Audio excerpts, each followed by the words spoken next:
ನಮಸ್ಕಾರ ಎಲ್ರಿಗೂ welcome to KPSC times. So ನಾವು extension of British rule in India ಇದರ ಪಾರ್ಟ್ 2 ನೋಡ್ಕೊಳ್ಳೋಣ. ಪಾರ್ಟ್ 1ನಲ್ಲಿ ನಾವು ಇವಾಗಲೇ ವಾರ್ಸ್ನ ನಾವು ನೋಡ್ಕೊಂಡಿದ್ವಿ, ಎಸ್ಪೆಷಲಿ ಆಂಗ್ಲೋ ಮರಾಠ ವಾರ್ಸ್ನ ಕಂಪ್ಲೀಟಾಗಿ ನಾವು ನೋಡ್ಕೊಂಡಿದ್ವಿ, ಯಾವ ಥರ ನಮಗೆ ಎಕ್ಸಾಮ್ಗೆ ಬೇಕಾಗುತ್ತೆ ಅದರ ಡೀಟೇಲಲ್ಲಿ. ಸೊ ಈ ವಿಡಿಯೋ ತುಂಬ ಚಿಕ್ಕದಾಗಿರುತ್ತೆ, ಎಸ್ಪೆಷಲಿ ಯಾಕಂತಂದರೆ ಇದರಲ್ಲಿ ಆಂಗ್ಲೋ ಸಿಖ್ ವಾರ್ಸ್ ಇದೆ. ಸೊ ಸಿಖ್ ಅವ್ರ ಜೊತೆಗೆ ಏನು ವಾರ್ ಆಯಿತು ಅಥವಾ ಪಂಜಾಬ್ ರೀಜನ್ನ ಯಾವ ಥರ ಇವರು ಬ್ರಿಟಿಷ್ ಅವರು ಅಕ್ವೈರ್ ಮಾಡಿಕೊಂಡ್ರು ಅದನ್ನು ಅಷ್ಟೇ ನಾವು ನೋಡ್ಕೋಬೇಕಾಗತ್ತೆ. ಸೊ ಅದಕ್ಕೆ ಇಲ್ಲಿ ಆಂಗ್ಲೋ ಸಿಖ್ ವಾರನ್ನು ನೋಡ್ಕೊಳ್ಳೋಣ. ಅದಾದಮೇಲೆ ಒಂದು ಟ್ರೀಟಿ ಬರುತ್ತೆ, ಅದನ್ನು ಕೂಡ ನಾವು ನೋಡ್ಕೊಂಡಿರೋಣ. ನೀವು ಹೊಸಬ್ರಾಗಿದ್ದರೆ ಚಾನಲ್ನ ಸಬ್ಸ್ಕ್ರೈಬ್ ಮಾಡ್ಕೊಳ್ಳೋದನ್ನ ಮರೆಯೋಕ್ಕೆ ಹೋಗಬೇಡಿ. ಅದೇ ಥರ ಬೆಲ್ ಐಕನ್ನ ಕೂಡ ಪ್ರೆಸ್ ಮಾಡ್ಕೊಂಡಿರಿ ಅಂತಂದರೆ ಲೇಟೆಸ್ಟ್ ವೀಡಿಯೋಸ್ ನೋಟಿಫಿಕೇಷನ್ ನಿಮ್ಗೆ ಬರ್ತಾ ಇರುತ್ತೆ. ಈಗ ತಕ್ಷಣ ಸಬ್ಸ್ಕ್ರೈಬ್ ಮಾಡ್ಕೊಂಬಿಟ್ಟಿರಿ ಅಂತಂದರೆ ನೆಕ್ಸ್ಟ್ ವೀಡಿಯೋಸ್ ಬಂದಾಗ ನಿಮ್ಗೆ ಗೊತ್ತಾಗ್ಬಿಟ್ಟಿರುತ್ತೆ, ಆರಾಮಾಗಿ ವೀಡಿಯೋ ನೋಡ್ಕೊಂಡಿರ್ಬೋದು.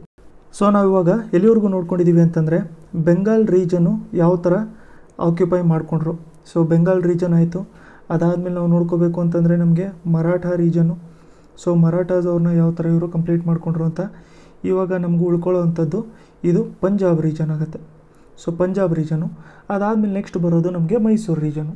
ಸೊ ಮೈಸೂರನ್ನ ನಾವು ಕಂಪ್ಲೀಟಾಗಿ ಇನ್ನೂ ಜಾಸ್ತಿ ಡೀಟೇಲಲ್ಲಿ ನೋಡ್ಕೊಳ್ಳೋಣ, ಈ ಟೆಕ್ಸ್ಟ್ ಬುಕ್ಕಲ್ಲೇ ಕೊಟ್ಟಿದ್ದಾರೆ.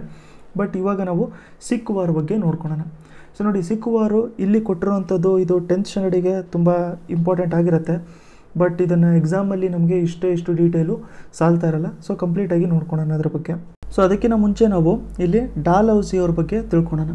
ಸೊ ನೋಡಿ, ಡಾಲ್ಹೌಸಿ ಅವರು ಇದೆ ಎಸ್ಪೆಷಲಿ ನಮಗೆ ಇಂಡಿಯನ್ ಹಿಸ್ಟ್ರಿಯಲ್ಲಿ ಈ ಥರ ಕೆಲವೊಂದು ಜನರಲ್ಸು ಗವರ್ನರ್ ಜನರಲ್ಸ್ ಏನಿರ್ತಾರಲ್ಲ ಅವರು ತುಂಬ ಇಂಪಾರ್ಟೆಂಟ್ ಆಗಿರ್ತಾರೆ. ಅದರಲ್ಲಿ one of the governor generals ಯಾರು ಅಂತಂದರೆ ಇಲ್ಲಿ ಡಾಲ್ಹೌಸಿ ಆಗಿರ್ತಾರೆ. ಯಾಕೆ ಅಂತಂದರೆ ಅವರ ಡಾಕ್ಟ್ರಿನ್ ಆಫ್ ಲ್ಯಾಬ್ಸಿಂದ, ಸೊ ಈ ಪಾಲಿಸಿಯಿಂದ ಡಾಕ್ಟ್ರಿನ್ ಆಫ್ ಲ್ಯಾಬ್ಸು. ಸೊ ಈ ಪಾಲಿಸಿ ಏನು, ಡಾಕ್ಟ್ರಿನ್ ಆಫ್ ಲ್ಯಾಬ್ಸ್ ಏನು ಅಂತ ಹೇಳ್ಬಿಟ್ಟು ಅರ್ಥ ಮಾಡ್ಕೊಳ್ಳೋಣ. ಸೊ ಇವಾಗ ಒಬ್ಬರು ಕಿಂಗ್ ಇದ್ದಾರೆ ಅಂತ ಹೇಳ್ಬಿಟ್ಟು ಅಂದ್ಕೊಳ್ಳೋಣ. ಸೊ ಈಗ ಒಬ್ಬರು ರಾಜ ಇದ್ದಾರೆ, ಅವ್ರಿಗೆ ಮಗ ಇದ್ದಾರೆ ಅಂತ ಅಂದ್ಕೊಳ್ಳೋಣ. ಸೊ ಇಲ್ಲಿ ದೊಡ್ಡ ಮಗ ಇದ್ದಾರೆ ಒಬ್ಬರು, ಇನ್ನೊಬ್ಬ ಚಿಕ್ಕ ಮಗ ಇದ್ದಾರೆ ಅಂತ ಹೇಳ್ಬಿಟ್ಟು ಅಂದ್ಕೊಳ್ಳೋಣ ಎಕ್ಸಾಂಪಲು. ಸೊ ಈಗ ರಾಜ ತೀರ್ಕೊಂಡ್ಮೇಲೆ ನೆಕ್ಸ್ಟ್ ರಾಜ ಯಾರಾಗ್ತಾರೆ? ಆ್ಯಕ್ಚುಲಾಗಿ ಇಲ್ಲಿ ಎಲ್ಡರ್ ಸನ್ನು ಅಥವಾ ದೊಡ್ಡ ಮಗ ಯಾರಿರ್ತಾರಲ್ಲ ಇವರೇ ನೆಕ್ಸ್ಟು ರಾಜ ಆಗ್ತಾ ಇರ್ತಾರೆ. ಸೊ ಇದು ನಾರ್ಮಲಾಗಿ ನಡೆಯುವಂಥದ್ದು. ಬಟ್ ಏನಾಗ್ತಿತ್ತು ಅಂತಂದರೆ ಮುಂಚೆ ಕಿಂಗ್ಸ್ ಎಲ್ಲ ಇರ್ತಾಯಿದ್ರಲ್ಲ ಅವರು ತುಂಬಾ ಜಾಸ್ತಿ ಬ್ಯಾಟಲಲ್ಲಿ ಎಲ್ಲ ಕಡೆ ಇನ್ವಾಲ್ವ್ ಆಗಿರೋದ್ರಿಂದ ಅವ್ರೇನು ಮಾಡ್ಕೊತಿದ್ರು ಅಂತಂದರೆ ಮಗನ ಅಡಾಪ್ಟ್ ಮಾಡ್ಕೊತಾಯಿದ್ರು. ಸೊ ಮಗನ ಅಡಾಪ್ಟ್ ಮಾಡ್ಕೊತಾಯಿದ್ರು. ಸೊ ಈ ಥರ ಅಡಾಪ್ಟ್ ಮಾಡ್ಕೊತಾ ಇರೋವಂಥದ್ದು ಈ ಬ್ರಿಟಿಷ್ ಅವ್ರಿಗೆ ಮುಂಚೆಯಿಂದನೇ ಗೊತ್ತಿರ್ತಾಯಿತ್ತು. ಸೊ ಅದಕ್ಕೆ ಅವ್ರೇನು ಮಾಡ್ಕೊತಾಯಿದ್ರು ಅಂತಂದರೆ ಇಲ್ಲಿ ಅಡಾಪ್ಟ್ ಮಾಡ್ಕೊಂಡವ್ರಿಗೆ ಯಾಕೆ ನೆಕ್ಸ್ಟು ರಾಜ ಮಾಡಬೇಕು, ಅಡಾಪ್ಟ್ ಮಾಡ್ಕೊಂಡವ್ರಿಗೆ ಯಾಕೆ ನೆಕ್ಸ್ಟ್ ರಾಜ ಮಾಡಬೇಕು ಅಂತ ಹೇಳ್ಬಿಟ್ಟು ಅವ್ರಿಗೂ ಕೂಡ ಒಂದು ವಿಚಾರಣೆ ಇತ್ತು. ಸೊ ಅದಕ್ಕೆ ಅವರು ಏನು ತೊಗೊಂಡ್ಬಿಡ್ತಾರೆ ಅಂತಂದರೆ doctrine of lapse. Doctrine of lapse ಏನು ಹೇಳುತ್ತೆ ಅಂತಂದರೆ ಈಗ ಅಕಸ್ಮಾತ್ ರಾಜನ ಮಗ ಏನಾದರೂ ಅಡಾಪ್ಟ್ ಮಾಡ್ಕೊಂಡಿದ್ರೆ ಅವರು ರಾಜ ಆಗೋಕ್ಕೆ ಆಗಲ್ಲ. ಬರೀ ಸ್ವಂತ ಮಗ ಇದ್ದರೆ ಅಷ್ಟೇ ಅವರು ರಾಜ ಆಗ್ಬೋದು, ನೆಕ್ಸ್ಟು ಕಿಂಗ್ ಆಗ್ಬೋದು. ಅಡಾಪ್ಟೆಡ್ ಸನ್ನು ಕಿಂಗ್ ಆಗೋಕ್ಕೆ ಆಗಲ್ಲ ಅಂತ ಹೇಳ್ಬಿಟ್ಟು ಮಾಡ್ಕೊಂಡಿದ್ರು. ಅದನ್ನೇ ಡಾಕ್ಟ್ರಿನ್ ಆಫ್ ಲ್ಯಾಬ್ಸು. ಸೊ ಈ ಥರ ಯಾಕೆ ಮಾಡ್ಕೊಂಡ್ರು ಅಂತಂದರೆ ಬ್ರಿಟಿಷ್ ಅವ್ರಿಗೆ ಮುಂಚೆಯಿಂದನೇ ಗೊತ್ತಿತ್ತು ಯಾವ್ಯಾವ ಟೆರಿಟರಿಗಳಲ್ಲಿ ಅಡಾಪ್ಟೆಡ್ ಸನ್ನು ಇದ್ದಾರೆ ನೆಕ್ಸ್ಟು ಅಂತಂದರೆ ತೀರ್ಕೊಂಡ್ಮೇಲೆ ಆ ಟೆರಿಟರಿ ಅವ್ರ ಅಂಡರಲ್ಲೇ ಬಂದ್ಬಿಡತ್ತಲ್ಲ, ಅದಕ್ಕೋಸ್ಕರ ಇದನ್ನು ಮಾಡ್ಕೊಂಡಿರೋಂಥದ್ದು ಡಾಕ್ಟ್ರಿನ್ ಆಫ್ ಲ್ಯಾಬ್ಸ್. ಸೊ ಇಲ್ಲಿ ಟೆಕ್ಸ್ಟ್ ಬುಕ್ಕಲ್ಲಿ ಏನು ಕೊಟ್ಟಿದ್ದಾರೆ ಅಂತ ನೋಡ್ಕೊಳ್ಳೋಣ. So Dalhousie and doctrine of lapse. Dalhousie ಬಂದಿದ್ದು 1848 ಗವರ್ನರ್ ಜನರಲ್ ಆಗಿ. ಇವ್ರೇನು ಮಾಡ್ಕೊಂಡ್ರು ಅಂತಂದರೆ ಇಂಡಿಯನ್ ಪ್ರಿನ್ಸ್ಲಿ ಸ್ಟೇಟ್ಸು ಬೇರೆ ಸಪ್ರೇಟಾಗಿ ಚಿಕ್ಕ ಸ್ಟೇಟ್ಸ್ಗಳೆಲ್ಲ ಏನೇನು ಇರ್ತಾಯಿತ್ತಲ್ಲ ಆ ಸ್ಟೇಟ್ಸ್ಗಳನ್ನೆಲ್ಲದನ್ನೂ ಕೂಡ ಬ್ರಿಟಿಷ್ ಇಂಡಿಯಾದಲ್ಲಿ ಇಂಟಿಗ್ರೇಟ್ ಮಾಡ್ಕೊಳ್ಳೋಣ ಅಂತ ಹೇಳ್ಬಿಟ್ಟು ಒಂದು ಡಾಕ್ಟ್ರಿನ್ ಆಫ್ ಲ್ಯಾಬ್ಸ್ ಪಾಲಿಸಿನ ತೊಗೊಂಬಂದಿದ್ರು. ಅದರಲ್ಲಿ ಏನಾಗಿರ್ತಾಯಿತ್ತು ಅಂತಂದರೆ adopted children of Indian kings. So ಇಲ್ಲಿ ಮಗ ಅಂತಂದಿದ್ನಲ್ಲ, so the children of Indian kings were refused of the right to the throne ಅಂತಂದರೆ ಮಗ ಆಗಿರ್ಬೋದು ಮಗಳಾಗಿರ್ಬೋದು. ಸೊ ಅವರು ಅಡಾಪ್ಟ್ ಮಾಡ್ಕೊಂಡಿದ್ದರೆ ಅವ್ರನ್ನ ನೆಕ್ಸ್ಟು ಕಿಂಗ್ ಮಾಡ್ಕೊಳ್ಳೋದು ಆಗಲ್ಲ ಅಂತ ಹೇಳ್ಬಿಟ್ಟು. ಸೊ ಇಲ್ಲಿ ಒಂದು ಕೋಟ್ಸಲ್ಲಿ ಹೇಳ್ತಾ ಇದ್ದಾರೆ, if any Indian ruler dies without children their adopted children had no legal right over the throne. ಅದನ್ನೇ ನಾವು ಡಿಸ್ಕಸ್ ಮಾಡಿರೋವಂಥದ್ದು. And such states get merged with British empire. So ಈ ಥರ ಯಾವ್ಯಾವ ಸ್ಟೇಟ್ಸ್ಗಳಿರ್ತವೆ ಎಲ್ಲಿ ಮಕ್ಕಳು ಅಡಾಪ್ಟೆಡ್ ಆಗಿರ್ತಾರಲ್ಲ ಆ ಥರ ಸ್ಟೇಟ್ಸ್ಗಳನ್ನ ಇವ್ರು ಏನು ಮಾಡ್ಕೊತಾರೆ ಅಂತಂದರೆ ಈ ಪಾಲಿಸಿ ಪ್ರಕಾರ ಡಾಕ್ಟ್ರಿನ್ ಆಫ್ ಲ್ಯಾಬ್ಸ್ ಪ್ರಕಾರ ಇವರ ಕಿಂಗ್ಡಮಲ್ಲಿ ಹಾಕ್ಕೊಂಡ್ಬಿಡ್ತಾರೆ. ಅಲ್ಲಿ ಕಿಂಗ್ಡಮ್ ಅಂತಂದರೆ ಇವರ ಬ್ರಿಟಿಷ್ ಟೆರಿಟರಿಯಲ್ಲಿ ಅವರು ಇನ್ವಾಲ್ವ್ ಮಾಡ್ಕೊಂಡ್ಬಿಟ್ಟಿರ್ತಾರೆ. ಸೊ ಇದ್ರ ಪ್ರಕಾರ ಸತಾರಾ, ನಾಗ್ಪುರು, ಸಂಬಲ್ಪುರು, ಉದಯಪುರು, ಝಾನ್ಸಿ ಜೈಪುರ್ ಇವೆಲ್ಲದೂ ಕೂಡ ಈ ಪಾಲಿಸಿ ಅಂಡರಲ್ಲಿ ಬಂದುಬಿಟ್ಟಿತ್ತು. So as a governor general ನೀವು the conditions of the states ಅಂತಂದರೆ ನಾವು ಮುಂಚೆನೇ ನೋಡ್ಕೊಂಡಿರೋ ಹಂಗೆ ಈ ಸ್ಟೇಟ್ಸ್ಗಳ ಕಂಡೀಷನ್ಸ್ ಗೊತ್ತಿತ್ತು. ಅಂತಂದರೆ ಅಲ್ಲಿ ರಾಜ ಇದ್ದಾರೆ ಅಥವಾ ರೂಲರ್ ಇದ್ದಾರೆ, ಅವ್ರಿಗೆ ಸ್ವಂತ ಮಕ್ಕಳು ಇಲ್ಲ, ಅವರೆಲ್ಲ ಅಡಾಪ್ಟ್ ಮಾಡ್ಕೊಂಡಿದ್ದಾರೆ. ಸೊ ಅವ್ರು ತೀರ್ಕೊಂಡ್ಮೇಲೆ ನೆಕ್ಸ್ಟ್ ಬರಬೇಕು ಅಂತಂದರೆ ಡಾಕ್ಟ್ರಿನ್ ಆಫ್ ಲ್ಯಾಬ್ಸ್ ಥರದೊಂದು ಪಾಲಿಸಿ ತರಬೇಕಾಗತ್ತೆ. ಅದರಿಂದ ಏನು ಮಾಡ್ಕೋಬೋದು ಅಂತಂದರೆ ಬ್ರಿಟಿಷು ಈಸಿಯಾಗಿ ಆ ರೀಜನ್ನ ಆಕ್ಯುಪೈ ಮಾಡ್ಕೋಬೋದು ಅಂತ ಹೇಳ್ಬಿಟ್ಟು ಇವರು ಮಾಡ್ಕೊಂಡಿದ್ದಿತ್ತು. So with severe implementation of this policy not only the princely families, even ordinary people who sympathetic to these kings rebelled against the company. ಅಂತಂದರೆ ಈ ಪಾಲಿಸಿಯಿಂದ ಬರೀ ರಾಜರಿಗೆ ಅಥವಾ ರಾಜರ ಫ್ಯಾಮಿಲೀಸ್ಗಳಿಗಷ್ಟೇ ಇದು ಪ್ರಾಬ್ಲಮ್ ಆಗ್ತಾ ಇರಲಿಲ್ಲ. ಸೊ ರಾಜರ ಫ್ಯಾಮಿಲೀಸ್ನ ಫಾಲೋ ಮಾಡ್ತಿರುವಂಥದ್ದು ಪ್ರಜೆಗಳೆಲ್ಲ ಏನಿರ್ತಾ ಇದ್ರಲ್ಲ ಅವ್ರಿಗೂ ಕೂಡ ಇದು ಇಷ್ಟ ಆಗ್ತಿರಲಿಲ್ಲ. ಅವರು ಕೂಡ ರಿಬೆಲ್ ಮಾಡ್ತಾಯಿದ್ರು ಕಂಪನಿ ಅಗೇನ್ಸ್ಟು ಅಂತ. ಯಾಕಂತಂದರೆ ಅವ್ರಿಗೆ ರಾಜರ ಮೇಲೆ ಅಷ್ಟೊಂದು ಅವರು ಅಫೆಕ್ಷನ್ನ ಇಟ್ಕೊತಾಯಿದ್ರು, ಒಂಥರ ಲಾಯಲ್ಟಿನ ಇವರು ಮೇಂಟೈನ್ ಮಾಡ್ಕೊತಾಯಿದ್ರು. ಸೊ ಇದು ಒನ್ ಆಫ್ ದ ರೀಸನ್ ಆಯಿತು 1857 ರಿವೋಲ್ಟ್ ಮಾಡೋದಕ್ಕೆ, ಅಂತಂದರೆ ಫೈಟ್ ಮಾಡ್ಕೊಳ್ಳೋದಕ್ಕೆ ಇದು ಕೂಡ ಒನ್ ಆಫ್ ದ ರೀಸನ್ಸ್ ಆಗಿತ್ತು. ಆಂಗ್ಲೋ ಸಿಖ್ ವಾರ್ಸ್ ಬಗ್ಗೆ ನಾವು ನೋಡ್ಕೊಳ್ಳೋಣ. ಟೋಟಲಾಗಿ ಎಷ್ಟು ವಾರ್ಸ್ ಇದ್ದಾವೆ ಆಂಗ್ಲೋ ಸಿಖ್ ವಾರ್ಸು ಅಂತಂದರೆ ಟೋಟಲಾಗಿ 2 ವಾರ್ಸ್ಗಳಿದ್ದಾವೆ Anglo Sikh wars. So Anglo Sikh war ಬಗ್ಗೆ ನಾವು ತಿಳ್ಕೊಬೇಕು ಅಂತಂದರೆ first most important leader Maharaja Ranjit Singh ಅವ್ರ ಬಗ್ಗೆ ನಾವು ತಿಳ್ಕೊಂಡಿರಬೇಕು. ಮಹಾರಾಜ ರಂಜಿತ್ ಸಿಂಗ್ ಅವರು. ಸೊ ಇವರು ಇದ್ದಿರೋವಂಥ ಟರ್ಮ್ ಯಾವಾಗ 1792ಇಂದ 1839ವರೆಗೂ ಇವರಿದ್ದರು. ಸೊ ಅಕಸ್ಮಾತ್ ನಮಗೆ ಎಕ್ಸಾಮಲ್ಲಿ ಏನಾದರೂ ಇಲ್ಲಿ ಪಂಜಾಬ್ ರೀಜನಿಂದ ಮಹಾರಾಜ ರಂಜಿತ್ ಸಿಂಗು ಇವರು ಆ್ಯಕ್ಟಿವ್ ಆಗಿದ್ದರು 1857 ರಿವೋಲ್ಟಲ್ಲಿ ಅಂತಂದರೆ ಅದು ಆಪ್ಷನ್ ನಮಗೆ ತಪ್ಪಾಗಿರುತ್ತೆ. ಯಾಕಂತಂದರೆ ಇವರು 1839ವರೆಗೂ ಇದ್ದರು. ಇವ್ರನ್ನ ನೋಡಿ one of the greatest Indian ruler ಅಂತಲೂ ಕೂಡ ಕನ್ಸಿಡರ್ ಮಾಡ್ಕೊತಾರೆ. ಸೊ ಇವ್ರು ಏನು ಮಾಡಿದ್ರು ಅಂತಂದರೆ ಸಿಖ್ ರೂಲ್ನ ಎಸ್ಟಾಬ್ಲಿಷ್ ಮಾಡಿಕೊಂಡ್ರು ಪಂಜಾಬಲ್ಲಿ. ಫಸ್ಟ್ ಪಾಯಿಂಟ್ ಏನು ಅಂತಂದರೆ ಸಿಖ್ ರೂಲ್ನ ಎಸ್ಟಾಬ್ಲಿಷ್ ಮಾಡಿಕೊಂಡ್ರು ಎಲ್ಲಿ? ಪಂಜಾಬಲ್ಲಿ. ಸಿಖ್ ರೂಲ್ನ ಪಂಜಾಬಲ್ಲಿ ಇವರು ಎಸ್ಟಾಬ್ಲಿಷ್ ಮಾಡಿಕೊಂಡ್ರು. ಅದಾದಮೇಲೆ 1799 ಇವರೇನು ಮಾಡಿದ್ರು ಅಂತಂದರೆ ಲಾಹೋರ್ನ ಕ್ಯಾಪ್ಚರ್ ಮಾಡಿಕೊಂಡ್ರು. ಲಾಹೋರ್ನ ಕ್ಯಾಪಿಟಲ್ ಆಗು ಕೂಡ ಇವರು ಮಾಡ್ಕೊಂಡಿದ್ರು. ಲಾಹೋರ್ನ ಕ್ಯಾಪ್ಚರ್ ಮಾಡಿ ಕ್ಯಾಪಿಟಲ್ ಆಗು ಕೂಡ ಇವರು ಮಾಡ್ಕೊಂಡಿದ್ರು. ಸೊ ಇದಾದಮೇಲೆ ಏನು ಮಾಡ್ಕೊಂಡ್ರು ಅಂತಂದರೆ ಅಮೃತ್ಸರ್ ಆಗಿರ್ಬೋದು, ಲುಧಿಯಾನ, ಕಾಂಗ್ರಾ, ಮುಲ್ತಾನು, ಕಾಶ್ಮೀರು, ಅಟಾಕು, ಹಜಾರಾ ಈ ಥರ ಬೇರೆ ಬೇರೆ ರೀಜನ್ಸ್ಗಳನ್ನ ಇವರು ಕ್ಯಾಪ್ಚರ್ ಮಾಡ್ಕೊಂಡಿದ್ರು. ಇದರಿಂದಾಗಿ ಏನಾಯಿತು ಅಂತಂದರೆ ಒಂದು ಫೌಂಡೇಶನ್ ಸ್ಟೋನ್ನ ಇಟ್ಟಂಗಾಯಿತು ಪಂಜಾಬಲ್ಲಿ ಸಿಖ್ ಅವರ ರೂಲಿಗೆ ಅಂತ ಹೇಳ್ಬಿಟ್ಟು. ಸೊ ಇವರು ತೀರ್ಕೊಂಡಿದ್ದು ಯಾವಾಗ? ಇವರು ತೀರ್ಕೊಂಡಿದ್ದು 1839. ಸೊ ಇವ್ರು ತೀರ್ಕೊಂಡ್ಮೇಲೆ ಏನಾಯಿತು ಅಂತಂದರೆ ಸಕ್ಸೆಷನ್ಗೆ ಸ್ಟ್ರಗಲ್ ಆಗೋಕ್ಕೆ ಸ್ಟಾರ್ಟ್ ಆಗೋಯಿತು. ಅಂತಂದರೆ ಇವರಾದಮೇಲೆ ನೆಕ್ಸ್ಟು ಯಾರು ರೂಲ್ ಮಾಡ್ತಾರೆ ಅಂತ ಹೇಳ್ಬಿಟ್ಟು ಒಂದು ಸ್ಟ್ರಗಲು ಸ್ಟಾರ್ಟ್ ಆಗೋಗ್ಬಿಟ್ಟಿತ್ತು. ಯಾವಾಗ? 1839 ಇವರು ತೀರ್ಕೊಂಡ್ಮೇಲೆ. ಇವಾಗ ನಾವು ಸಿಖ್ ಕಿಂಗ್ಡಮ್ಮು ಒಂದು ಹೈರಾರ್ಕಿನ ನಾವು ನೋಡ್ಕೊಳ್ಳೋಣ. ಸೊ ಮಹಾರಾಜ ರಂಜಿತ್ ಸಿಂಗ್ ಇದ್ದರು, ಇವರು 1839 ತೀರ್ಕೊಂಡ್ರು. ಇವರ ದೊಡ್ಡ ಮಗ ಯಾರಿದ್ರು ಅಂತಂದರೆ ಸೊ ಇಲ್ಲಿ ಖರಕ್ ಸಿಂಗ್ ಆಗಿದ್ದರು. ಸೊ ಎಲ್ಡೆಸ್ಟ್ ಸನ್ ಯಾರಿದ್ರು? ಖರಕ್ ಸಿಂಗು. ಸೊ ಎಲ್ಡೆಸ್ಟ್ ಸನ್ ಏನಿದ್ರಲ್ಲ, ಎಲ್ಡೆಸ್ಟ್ ಸನ್ನು ಇವರು ಆಬ್ವಿಯಸ್ ಆಗಿ ಮಹಾರಾಜ ರಂಜಿತ್ ಸಿಂಗ್ ಆದಮೇಲೆ ಇವರೇ ನೆಕ್ಸ್ಟು ಲೀಡರ್ ಆಗಿದ್ದರು. ಬಟ್ ಖರಕ್ ಸಿಂಗ್ ಮತ್ತು ಅವರ ಮಗ ಯಾರು? ನೌನಿಹಾಲ್ ಸಿಂಗ್ ಇವ್ರನ್ನ ಮರ್ಡರ್ ಮಾಡಿಬಿಟ್ರು. ಸೊ ಇವ್ರನ್ನ ಸಾಯಿಸ್ಬಿಟ್ರು. ಇವ್ರನ್ನ ಸಾಯಿಸಿದ ಮೇಲೆ ಯಾರು ಕಿಂಗ್ ಆದರು ಅಂತಂದರೆ ಇವ್ರನ್ನ ಸಾಯಿಸಿದ ಮೇಲೆ ಕಿಂಗ್ ಆಗಿದ್ದು ಇಲ್ಲಿ ಶೇರ್ ಸಿಂಗ್ ಅಂತ. ಶೇರ್ ಸಿಂಗು ಕೂಡ ಯಾರ ಮಗ ಅಂತಂದರೆ ಮಹಾರಾಜ ರಂಜಿತ್ ಸಿಂಗ್ ಅವರ ಮಗ. ಸೊ ಇವ್ರನ್ನ ಯಾವಾಗ ಸಾಯಿಸಿದ್ರು? ಖರಕ್ ಸಿಂಗ್ ಮತ್ತು ಯಾರಿವರು? ಅವರ ಮಗ ನೌನಿಹಾಲ್ ಸಿಂಗ್. ಖರಕ್ ಸಿಂಗ್ ಮತ್ತು ನೌನಿಹಾಲ್ ಸಿಂಗ್ನ 1840 ಸಾಯಿಸಿದ್ರು. ಅದಾದಮೇಲೆ ಶೇರ್ ಸಿಂಗ್ ಅವರು ಕಿಂಗ್ ಆದರು. ಯಾಕಂತಂದರೆ ಹೆಂಗೋ ಸಿಖ್ ರೂಲಲ್ಲಿ ಅವ್ರದ್ದು ಆರ್ಮಿನೂ ಕೂಡ ಇತ್ತು. ಸೊ ಅದಕ್ಕೆ ಅವ್ರನ್ನ ಕರ್ಕೊಂಡ್ಬಿಟ್ಟು ಅವ್ರು ಏನು ಮಾಡಿದ್ರು ಅಂತಂದರೆ ಅವರು ಕಿಂಗ್ ಆಗೋಗ್ಬಿಟ್ರು. ಸೊ ಬಟ್ ಅವ್ರನ್ನೂ ಕೂಡ ಅಸಾಸಿನೇಟ್ ಮಾಡಿದ್ರು. ಯಾವಾಗ? 1843. ಸೊ 3 ವರ್ಷದಲ್ಲಿ ಅವ್ರನ್ನೂ ಕೂಡ ಅಸಾಸಿನೇಟ್ ಮಾಡಿಕೊಂಡ್ರು. ಅದಾದಮೇಲೆ ಅವರು ಮಹಾರಾಜ ರಂಜಿತ್ ಸಿಂಗ್ ಅವರ ಯಂಗೆಸ್ಟ್ ಸನ್ ಇದ್ರಲ್ಲ ಅವರು ದುಲೀಪ್ ಅಂತ. ಸೊ ದುಲೀಪ್ ಸಿಂಗ್ ಅವ್ರನ್ನ 1843 ಅವ್ರನ್ನ ಮಹಾರಾಜ ಆಗಿ ಮಾಡ್ಕೊಂಡ್ಬಿಟ್ಟಿದ್ರು. ಸೊ ಇದೊಂದು ಬ್ರೀಫ್ ಹಿಸ್ಟ್ರಿ ನಾವು ನೋಡ್ಕೋಬೇಕು ಅಂತಂದರೆ ಆಂಗ್ಲೋ ಇಲ್ಲಿ ಸಿಖ್ ಕಿಂಗ್ಡಮ್ ಅವ್ರದ್ದು. ಇವಾಗ ನಾವು ಆಂಗ್ಲೋ ಸಿಖ್ ವಾರು ನೋಡ್ಕೊಳ್ಳೋಣ. ಸೊ ನೋಡಿ 2 ಆಂಗ್ಲೋ ಸಿಖ್ ವಾರು ನಡೆದಿತ್ತು ಅಂತ ನಾನು ಮುಂಚೆನೇ ಹೇಳಿದ್ದೆ ಅಲ್ಲ. ಸೊ ಇವಾಗ ಫಸ್ಟ್ ಆಂಗ್ಲೋ ಸಿಖ್ ವಾರ್ನ ನಾವು ನೋಡ್ಕೊಳ್ಳೋಕ್ಕಿಂತ ಮುಂಚೆ ಈ ಸ್ವಲ್ಪ ಹಿಂದ್ಗಡೆಗೆ ಬ್ರೀಫ್ ಹಿಸ್ಟ್ರಿಗೆ ಹೋಗೋಣ. ಏನಾಗಿತ್ತು ಅಂತಂದರೆ ಇದನ್ನು ತಿಳ್ಕೊಳ್ಳೋದು ಇಂಪಾರ್ಟೆಂಟ್ ಆಗಿರುತ್ತೆ. ಇದನ್ನು ನಾವು ತಿಳ್ಕೊಬೇಕು ಅಂತಂದರೆ ಒಂದು ಸರಿ ಮ್ಯಾಪ್ನ ನಾವಿಲ್ಲಿ ನೋಡ್ಕೊಳ್ಳೋಣ. ಸೊ ಈ ರೀಜನಲ್ಲಿ ನಮಗೆ ಪಂಜಾಬ್ ಇದೆ, ಆಯಿತಾ. ಸೊ ಈ ರೀಜನಲ್ಲಿ ನಮಗೆ ಅಫ್ಘಾನಿಸ್ತಾನ್ ಬರುತ್ತೆ. ಸೊ ಪಂಜಾಬ್ ಅಂತಂದರೆ ಇಲ್ಲಿ ಜಮ್ಮು ಆ್ಯಂಡ್ ಕಾಶ್ಮೀರ್ ರೀಜನ್ ಇವೆಲ್ಲದು ಕೂಡ ಬರ್ತಾ ಇರೋವಂಥದ್ದು. ಏನಾಗಿತ್ತು ಅಂತಂದರೆ ಇಂಗ್ಲೀಷ್ ಅವ್ರದ್ದು ಒಂದು ಅಫ್ಘಾನ್ ವಾರ್ ಅಂತಲೂ ಕೂಡ ನಡೆದಿತ್ತು, ಆಂಗ್ಲೋ ಅಫ್ಘಾನ್ ವಾರ್ ಅಂತ. ಇದು ಯಾವಾಗ ನಡೆದಿತ್ತು? 1838ಇಂದ 1842ವರೆಗೂ ನಡೀತಾ ಇತ್ತು. ಸೊ ಆ ಟೈಮಲ್ಲಿ 1838ಇಂದ 1842ವರೆಗೂ ನಾವಿಲ್ಲಿ ಸಿಖ್ ಕಿಂಗ್ಡಮ್ ಬಗ್ಗೆ ನಾವು ನೋಡ್ಕೋಬೇಕು ಅಂತಂದರೆ ಅವರಲ್ಲೇ ಪವರ್ ರಿಲೇಟೆಡ್ ಸ್ಟ್ರಗಲು ತುಂಬಾ ಜಾಸ್ತಿ ನಡೀತಾ ಇತ್ತು. ಸೊ ಆ ಟೈಮಲ್ಲಿ ಇವರೇನು ಮಾಡ್ಕೊಂಡಿದ್ರು ಅಂತಂದರೆ ಬ್ರಿಟಿಷ್ ಟ್ರೂಪ್ಸ್ ಅವರು ಇಲ್ಲಿ ಒಳಗಡೆಯಿಂದ ಹೋಗೋದಕ್ಕೋಸ್ಕರ ಬ್ರಿಟಿಷ್ ಟ್ರೂಪ್ ಅವರು ನೋಡಿ ಅಫ್ಘಾನಿಸ್ತಾನ್ ಇಲ್ಲಿ ಇರುವಂಥದ್ದು. ಸೊ ಇಲ್ಲಿ ಇಂಡಿಯಾ ಅಂತಂದರೆ ಬ್ರಿಟಿಷ್ ಇಂಡಿಯಾ ಇಲ್ಲಿ ಇರುವಂಥದ್ದು ಅಂತಂದರೆ ಅವರ ಟೆರಿಟರಿ ಇಲ್ಲಿರುವಂಥದ್ದು. ಮಧ್ಯದಲ್ಲಿ ಸಿಖ್ ರೀಜನ್ ಇತ್ತು. ಸೊ ಇಲ್ಲಿ ಸಿಖ್ ರೀಜನ್ ಅವ್ರ ಹತ್ರ ಬ್ರಿಟಿಷ್ ಏನು ಕೇಳಿದರು ಅಂತಂದರೆ ನಮಗೆ ಇಲ್ಲಿಂದ ಹೋಗೋದಕ್ಕೋಸ್ಕರ ಒಂದು ನಮ್ಮ ಟ್ರೂಪ್ಸಿಗೆ ಹೋಗೋದಕ್ಕೋಸ್ಕರ ಒಂದು ಜಾಗ ಮಾಡಿಕೊಡಿ ಅಂತ ಹೇಳ್ಬಿಟ್ಟು ಹೇಳಿದ್ರು ಅವರು. ಬಟ್ ಇದನ್ನು ಸಿಖ್ ಅವರು ಅಲೌ ಮಾಡಿರಲಿಲ್ಲ. ಆ ಟೈಮಲ್ಲಿ ಸಿಖ್ ಅವರು ಈ ಥರ ಸೇಫ್ ಪ್ಯಾಸೇಜು ಅಲೌ ಮಾಡಿರಲಿಲ್ಲ. ಅದೇ ಒಂದು ಕಾನ್ಫ್ಲಿಕ್ಟ್ ಥರ ಮುಂಚೆನೇ ತಲೆಯಲ್ಲಿ ಇತ್ತು ಅವ್ರದ್ದು. ಸೊ ಆ ಟೈಮಲ್ಲಿ ಇಲ್ಲಿ ಕಿಂಗ್ಡಮ್ಮು ಸ್ವಲ್ಪ ವೀಕ್ ಆಗ್ತಿದೆ. 1843ಯಲ್ಲಿ ಇವರು ತೀರ್ಕೊಂಡ್ಬಿಟ್ರು. ಅದಾದಮೇಲೆ ದುಲೀಪ್ ಸಿಂಗ್ ಅವರಾಗಿದ್ದರು. ಬಟ್ ದುಲೀಪ್ ಸಿಂಗ್ ಅವರು ತುಂಬಾ ಯಂಗ್ ಆಗಿದ್ದರು, ತುಂಬ ಚಿಕ್ಕವರಾಗಿದ್ದರು. ಸೊ ಅದಕ್ಕೆ ಅವರ ಅಮ್ಮ ಏನೋ ಅದನ್ನು ಕಿಂಗ್ಡಮ್ನ ಕಂಪ್ಲೀಟಾಗಿ ನೋಡ್ಕೊತಾ ಇರ್ತಿದ್ರು.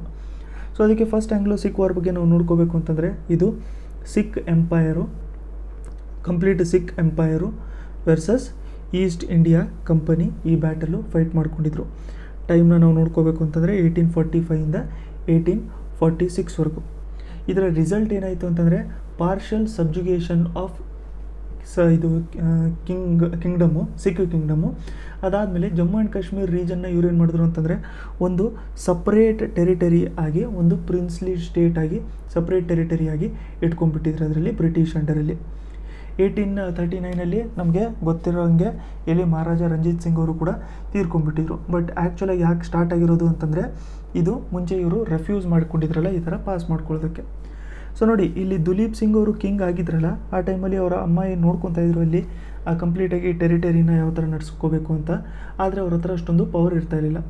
ಯಾಕಂತಂದರೆ ನಾವು ಮುಂಚೆಯಿಂದನೇ ನೋಡ್ಕೋಬೇಕು ಅಂತಂದರೆ ಸಿಖ್ ಎಂಪೈರು ತುಂಬಾ ಜಾಸ್ತಿ ಮಿಲಿಟರಿಯಲ್ಲಿ ಸುಪೀರಿಯರ್ ಆಗಿರ್ತಿತ್ತು. ಸೊ ಮಿಲಿಟರಿಯಲ್ಲಿ ಸುಪೀರಿಯರ್ ಆಗಿರೋದ್ರಿಂದ ಮಿಲಿಟರಿ ಯಾರ ಅಂಡರಲ್ಲಿ ಇರ್ತಾಯಿತ್ತು? ಮಿಲಿಟರಿ ಕಮಿಟೀಸ್ಗಳ ಅಂಡರಲ್ಲಿ ಇರ್ತಾಯಿತ್ತು. ಸೊ ಮಿಲಿಟರಿ ಬಂದ್ಬಿಟ್ಟು ಮಿಲಿಟರಿ ಕಮಿಟೀಸ್ ಅಂಡರಲ್ಲಿ ಇರ್ತಾಯಿತ್ತು. ಸೊ ಇವರು ಮುಂಚೆನೇ ಡಿನೇ ಮಾಡ್ಕೊಂಡಿರೋದ್ರಿಂದ ಇನ್ನೂ ಸ್ವಲ್ಪ ಇವ್ರಿಗೆ ಸಿಟ್ಟು ಬರ್ತಾಯಿತ್ತು. ಯಾರಿಗೆ ಅಂತಂದರೆ ಇಲ್ಲಿ ಇಂಗ್ಲೀಷ್ ಅವ್ರಿಗೆ.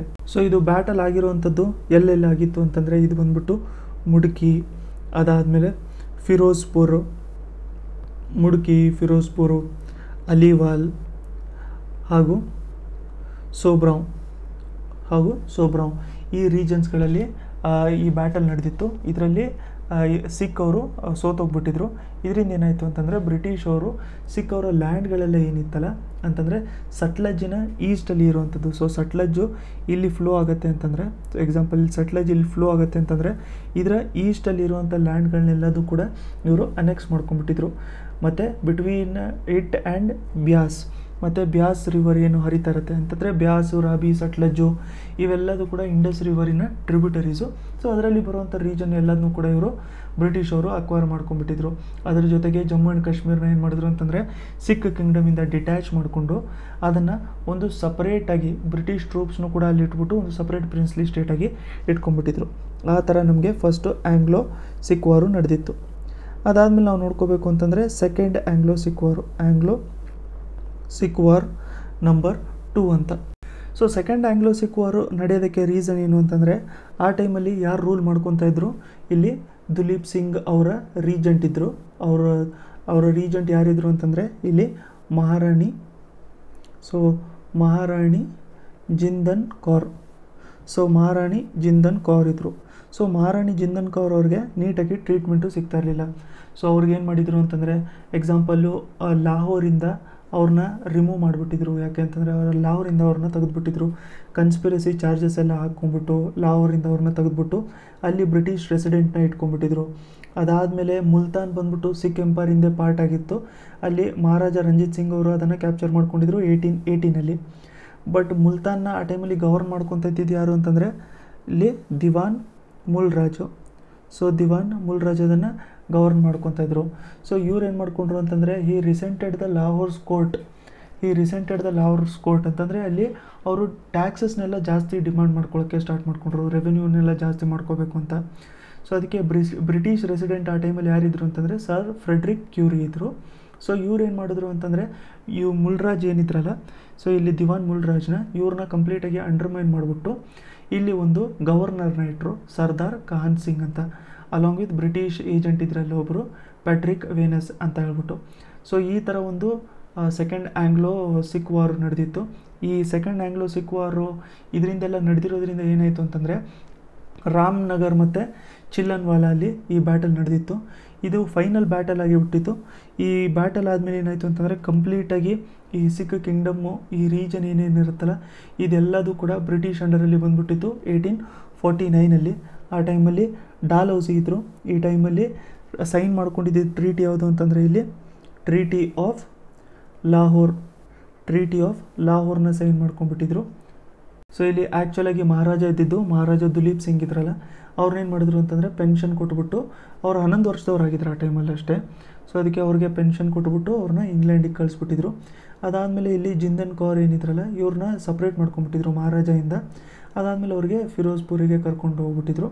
ಸೊ ಈ ಥರ ಕಂಪ್ಲೀಟಾಗಿ ಅವರೊಂದು ಡಿಸ್ಇಂಟಿಗ್ರೇಟ್ ಮಾಡಿಕೊಂಡು ಏನು ಮಾಡಿದ್ರು ಅಂತಂದರೆ ಕಂಪ್ಲೀಟ್ ಅಡ್ಮಿನಿಸ್ಟ್ರೇಷನ್ನ, ಇಲ್ಲಿ ಪಂಜಾಬಿನ ಅಡ್ಮಿನಿಸ್ಟ್ರೇಷನ್ನ ಕಂಪ್ಲೀಟಾಗಿ ಅವರು ಬ್ರಿಟಿಷ್ ಅಂಡರಲ್ಲಿ ತೊಗೊಂಡ್ಬಿಟ್ಟಿದ್ರು. ಈ ವಾರ್ ಆದಮೇಲೆ ಏನಾಯಿತು ಅಂತಂದರೆ ಕಂಪ್ಲೀಟ್ ಸಿಖ್ ಕಿಂಗ್ಡಮ್ಮು ಮುಗಿದೋಗ್ಬಿಟ್ಟಿತ್ತು, ಅಂತಂದರೆ ಅವರ ರೂಲ್ ಮುಗಿದೋಗ್ಬಿಟ್ಟಿತ್ತು. ಯಾಕಂತಂದರೆ ಅವರು ಇರೋವಂಥ ಟೆರಿಟರೀಸ್ ಎಲ್ಲದೂ ಕೂಡ ಇವಾಗ ಬ್ರಿಟಿಷ್ ಅವ್ರ ಅಂಡರಲ್ಲಿ ಬಂದಿತ್ತು. ಸೊ ನೆಕ್ಸ್ಟ್ ಇಲ್ಲಿ ರಾಜಾ ರಂಜಿತ್ ಸಿಂಗ್ ಬಗ್ಗೆ ನಾವು ಏನು ನೋಡ್ಕೊಂಡ್ವಲ್ಲ, ಅದರಲ್ಲಿ ನೋ ದಿಸ್ ಅಂತ ಒಂದು ಬಾಕ್ಸಲ್ಲಿ ಮೆನ್ಷನ್ ಮಾಡ್ಕೊಂಡಿದ್ದಾರೆ. ಈ ಥರ ಕೊಟ್ಟಿರುವಂಥದ್ದೆಲ್ಲ ತುಂಬ ಇಂಪಾರ್ಟೆಂಟ್ ಆಗುತ್ತೆ ಎಕ್ಸಾಮ್ಸ್ಗಳಿಗೆ.